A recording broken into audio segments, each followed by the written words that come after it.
They began not in Coventry, but in Solihull. A small rink, loyal fans, and a club that refused to stand still. A team built on hard work and community spirit that would grow into one of the most successful organisations in modern British ice hockey. This is the story of the Coventry Blaze, the story of a club born in local rinks, raised through ambition and crowned in glory.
Before the Coventry Blaze lit up the Elite League, their story began in 1965, just down the road in Solihull. The late 1970s and 1980s were formative years for British ice hockey. In small rinks across the country, local clubs kept the sport alive. Among them, the Solihull Barons stood out. They weren't the richest or flashiest, but they were gritty and proud. A team that reflected the working class Midlands fans who stood behind the plexiglass every weekend. The Barons spent their early years in various British leagues, facing off against teams like the Durham Wasps and the Whitley Warriors, establishing Solihull as a recognisable name in UK hockey. Through the 1990s, the Barons evolved, rebranding as the Solihull Blaze, and quietly building a reputation for the professionalism and ambition. The name was symbolic, a fresh identity for a team determined to burn brighter. They were semi-pro, still scraping by, but their eyes were already fixed on something bigger. Behind the scenes, a young coach named Paul Thompson was starting to make waves. A player turned coach with vision, energy, and a deep understanding of British hockey culture. This era led to the foundation of everything to come. But to grow, they needed a new home.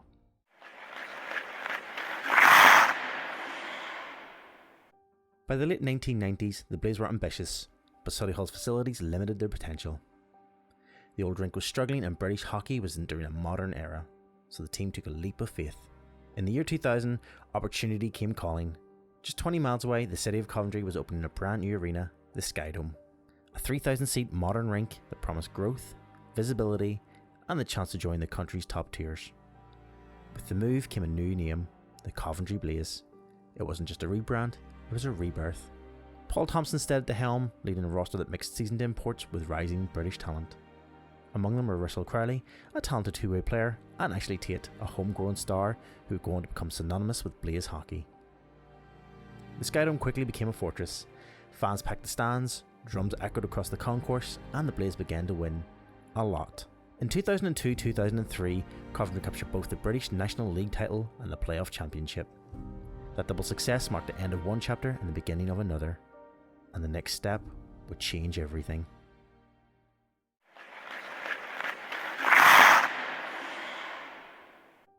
In 2003, British ice hockey reorganised. The Elite Ice Hockey League was formed, uniting the country's strongest clubs into one single top flight. Coventry joined immediately, stepping into a world of full-time pros, larger budgets, and big city rivals. Many thought the Blaze would struggle. They didn't. With Paul Thompson still behind the bench, the Blaze assembled a roster that would soon become legendary. Angered by goaltender Jody Lehman, defenseman Neal Martin, and the fiery presence of Andre Payet, the Blaze were relentless. In just their second Elite League season, 2004-2005, Coventry pulled off the impossible, a grand slam. They won the league title, the Challenge Cup, and the Playoff Championship. It was dominance from start to finish, a near perfect campaign that defined them as the new powerhouse of British hockey. Ashley Tait's overtime winner in the playoff final sealed their place in history. From the ashes of British hockey's instability, the Coventry Blaze had emerged as champions.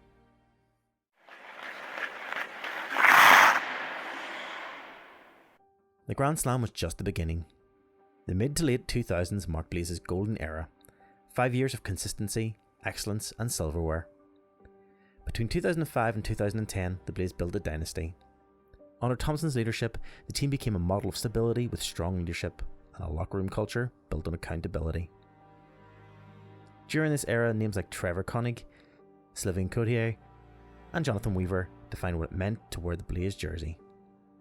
In 2006-2007 and again in 2007-2008, Coventry lifted back-to-back Elite League titles, adding the Challenge Cup for good measure.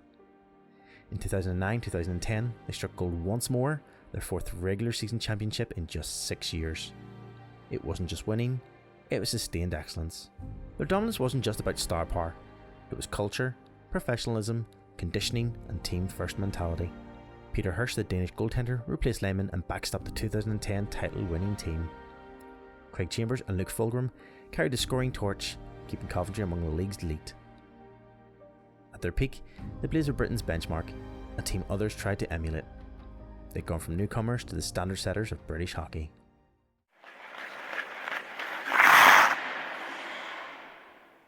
The 2010s brought change. British hockey was growing, so were its challenges. Bigger markets like Nottingham and Belfast began flexing their financial strength, and Coventry, smaller by comparison, had to adapt. Coach Paul Thompson eventually stepped away, marking the end of an era. New coach, Matthias Söderström, stepped in to fill the massive hole left by a dedicated servant with over a decade of leadership. And for the first time in over a decade, the Blaze entered a period of transition. Trophies became harder to come by, but the club's resilience never wavered.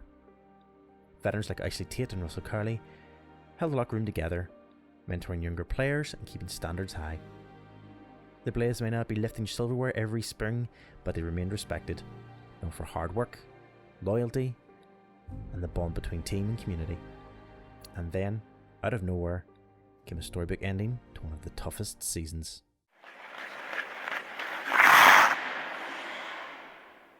The Blaze went through a carousel of coaches. Mark Lefebvre and even Stephen Gordson took a brief stint behind the bench, before Chuck Webber arrived in 2014. That 2014-15 season was turbulent. Coventry finished mid-table, inconsistent and written off by many. But in the playoffs, something changed. Under the new head coach and with veteran leadership, solid goaltending and sheer belief carried them past their favourites. The Blaze stormed through the postseason and against all odds lifted the 2015 Elite League Playoff Championship. It was the ultimate underdog triumph, the spirit of Coventry captured in one unforgettable spring.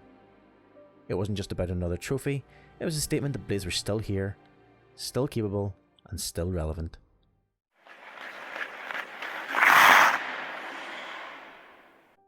The years that follow saw the Blaze evolve again. Danny Stewart took the helm and guided the Blaze for the next 8 years, and imports like Brett Robinson, Jordan Petrus, and Tim Crowder provided skill and experience while the club doubled down on developing British talent.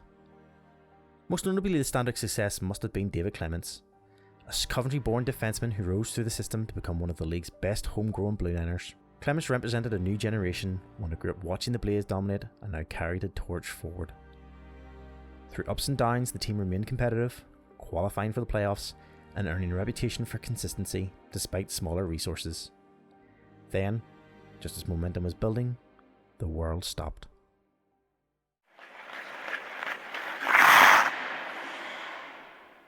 The 2020 COVID-19 pandemic shut down the Elite League, and for over a year, British hockey fell silent.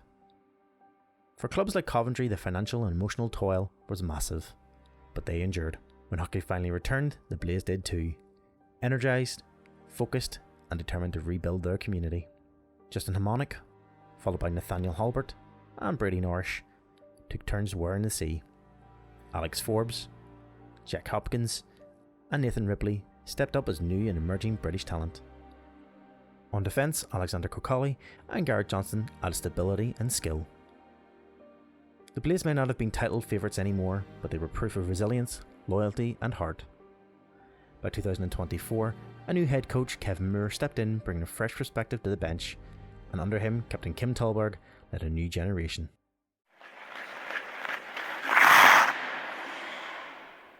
Today the Coventry Blaze remain one of the most respected clubs in the Elite League.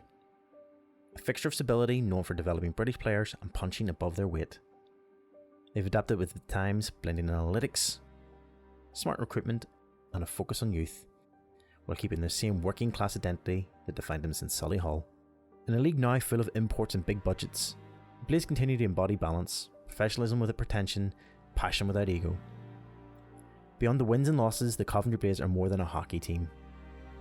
Their mascot, Scorch the Dragon, is a local favourite and symbol of Blaze's family-friendly, community-first approach. The club's commitment to youth hockey through the Coventry Blaze EIHL team ensures that local players have a pathway to professional hockey. It's not just about the present, it's about the future.